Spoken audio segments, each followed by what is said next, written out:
What's going on, guys? Welcome back to the Two-Wheeled Rider YouTube channel. My name is Mario Orsini, and welcome to the first in a series of debrief videos about my recent motorcycle trip to Italy.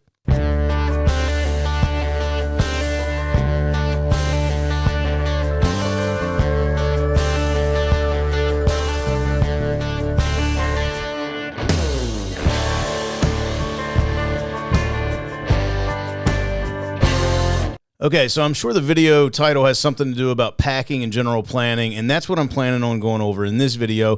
But before you continue to watch, there is an easier way to do this. You can simply get online and book a travel company. There are many of them over there that'll rent you out a motorcycle. Literally, all you have to do is show up. Everything else is planned for you. But what fun would that be? So let me tell you how we planned ours, and hopefully you can steal some good information from it to plan your own trip to Italy. All right, so just like with any trip, whether it's a motorcycle trip or any sort of vacation or anything you're going to go on, you need to decide where you want to go. And in our case, obviously we knew we wanted to go to Italy, but then we started to look at places that were like must-see things, places that we definitely wanted to go, and that kind of helped us build us out our route. Now, you guys are going to see me look down from time to time because I do have some notes and I am going to have to cheat. We looked at places like Rome. We knew we were going to go to Rome at some point on the trip. We knew we wanted to go to Venice. Bologna was also on the list, and Stelvio Pass was non-negotiable. If you don't know what Stelvio Pass is, maybe I'll throw a clip up on the screen, but if you're a motorcycle rider, chances are you know what Stelvio Pass is. Now, once we had those things kind of figured out, then I realized, we're probably going to end up in the Swiss Alps. That only makes sense. So I talked to a coworker of mine who lived overseas for quite some time, and he threw out things like, hey, you ought to hit up Simplon Pass. And then if you're going to hit up Simplon Pass, then you ought to take the train to Zermatt, because if you take the train to Zermatt, then you're going to see the Matterhorn. And then if you're going to ride there, then you might as well hit Furka Pass. So all of a sudden, we started to have some ideas in mind, and that's what allowed me to start building out my route. The next thing you need to think about before planning your trip is how much time do you have? If you're retired, then you're probably only limited by your funds. If you work, then you're probably limited by the amount of time you can get off work. In my opinion, and this is assuming you're flying from the U.S., anything less than a week just doesn't make sense to me. I think 2 weeks is about what you want to shoot for. For us, it was about 14 days we were gone, about 12 days we actually spent in Europe because you have the travel days in there. But take that into account. They are fairly long flights that you're going to have to take to get over there, assuming you're flying from the U.S. And then it also depends on if you're flying from the West Coast, East Coast, that sort of thing.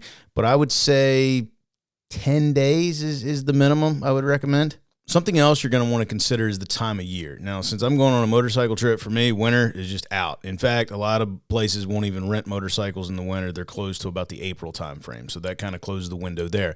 The other thing to think about is the areas you're going to ride. And if you're going to be in the southern part of Italy, you can extend it out a little bit further. If you're going to be like us up in the northern part and even going into Switzerland and the Alps, it gets cold there faster, snow comes faster, and we knew we wanted to ride Stelvio Pass and some of the other passes. In fact, when we rode Stelvio in early to mid-September, less than 2 weeks later, it snowed. The day we got into Bormio that day, and earlier in the day, it was 75, 80 degrees Fahrenheit. It's kind of like riding out west here in the U.S.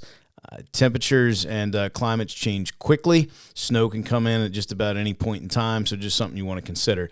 Also, summer is pretty damn hot over there. It was even warm when we were there in early to mid-September.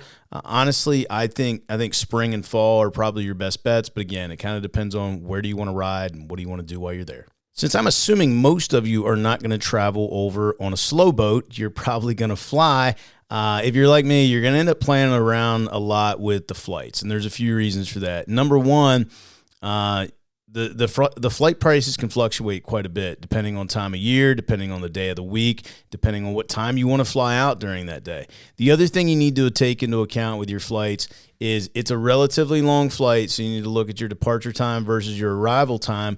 But also, in addition to that, you need to take into account the place you want to go, because over in Italy, there's a lot of things that aren't open on Sundays. You're also going to find some museums are closed certain days of the week. So as you're building out that route, and you have your starting point of this is the day that we're going to start riding, you just need to take that into account, and you might need to move your flight date a little bit. But then again, you may realize, oh, crap, by moving it, that just cost me an extra $300. So just plan on setting aside a few hours and sitting down and playing with different dates to fly out and fly back home to figure out if that's going to fit within your budget and fit within your schedule. Another thing to consider when flying is what airport do you want to fly into and what airport do you want to fly out of.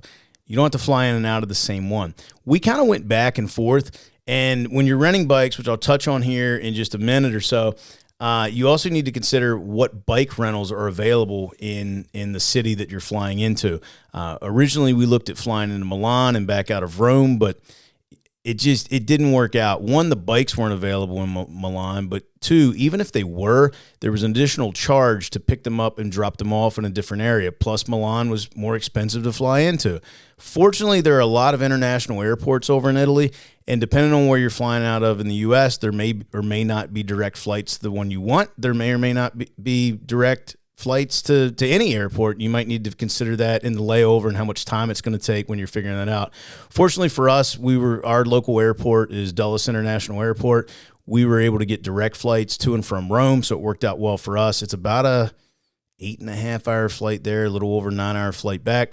So, figure out what makes sense for you. And also, it might not make sense at all if you're flying in somewhere and then you got to take a train 4 or 5 hours just to go pick up the bike. Like, take all that into account. Don't just book something because you find a good price. It may not actually be the best deal. Okay, so let's get into renting bikes versus shipping your bike. I went back and forth on this for quite some time. I would have loved to have my bike over there. I think it would have been so cool to get some of those photos, with my West Virginia plate on there.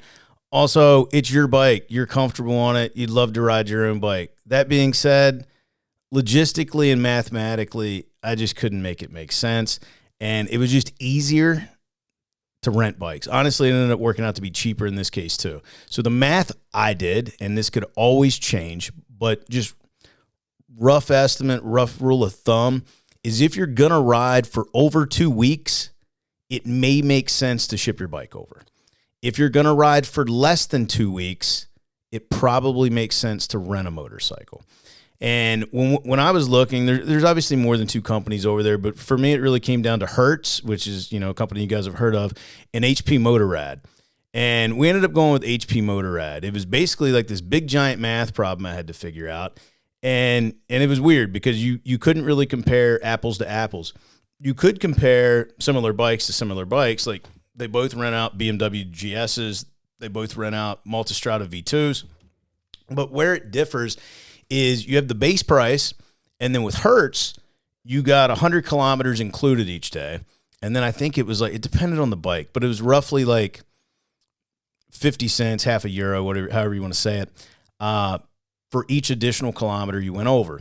With HP Motorrad, there was a lower base price, but there were no kilometers included, but it was also a lower price per kilometer. So I think it was like 24 cents per kilometer you rode. Also with HP Motorrad, you could just pre-buy the miles and just do unlimited miles, which is ultimately what we did. I think it probably would have worked out better for us just to pay per kilometer, but and I may have said miles earlier. I'm going to go back and forth between the two. It may have been easier, or it may have been cheaper just to pay per kilometer, but I didn't want anything like limiting me going, hey, we could go ride here, but oh man, that's going to cost us an extra 50 euros if we do that. Do we really want to? It was just prepaid. It was pretty easy.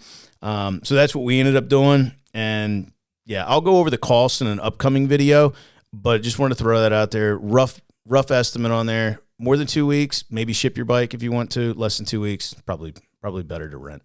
All right, so next I want to get on the topic of motorcycle insurance. And while I said if you're going to go over there and ride for more than 2 weeks, it's probably cheaper to ship your bike, one thing I did not check was my insurance if I were to ship my bike over there. So call your insurance company. Make sure if you're riding your bike in a foreign country, especially a different continent, that you're still covered over there. There could be some additional cost. I don't know. Again, not something I checked into.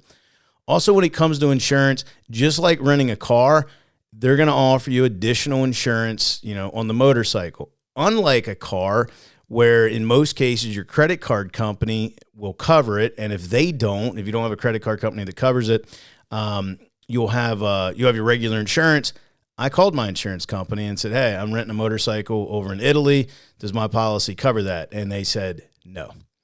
So what we ended up doing is they offer a couple of different options. First off, you have to put a deposit down on the bike, and it depends on the bike. I think for the Aprilia 660 I rode, I think it was 1,500 euros. And I think for my sister's Ducati that she rode, it was like 2,000 euros. So what we ended up doing was paying, I think it was 20 euros a day for additional coverage. So if the bike got stolen or the bike got damaged, crashed, whatever, the most we would be on the hook for is that deposit. Now, if we didn't pay the 20 euros a day for the supplemental insurance, we would have been on the hook for the entire cost. The other option, I think it was around 40 euros a day, and it lowered your limits down to like, I don't remember off the top of my head. I want to say it was like 700 euro for theft, 1,100 for a crash or something like that. To me, that didn't make sense. But the 20 euros a day, so for us, it ended up being an extra 200 euros, so whatever that comes out to, $250 or whatever. I would much rather pay that than be on the hook, if the bike went missing while we were in Venice or something and have to stroke a check for $10,000. So those are some of the planning things. Now I want to touch on some things that you need to take. Some of these are no-brainers. Some of them you may not have heard of, thought of, that sort of thing, especially if you haven't been out of the country. So the first one is you need a passport. So get your passport, get it in plenty of time. Make sure it has at least 6 months left on it before you take off. I don't remember what the cutoff for Italy is. It might be 90 days, might be 6 months. You just don't want to be caught on the edge of that. Also, as long as you're going for less than 90 days, you don't need to worry about getting a visa. So just make sure you have a passport. Now, depending on what country you're from, you may end up needing a visa. I'm talking strictly U.S. Next thing you want to get, international driving permit. Also make sure it has the box checked for motorcycle, that you actually have the endorsement.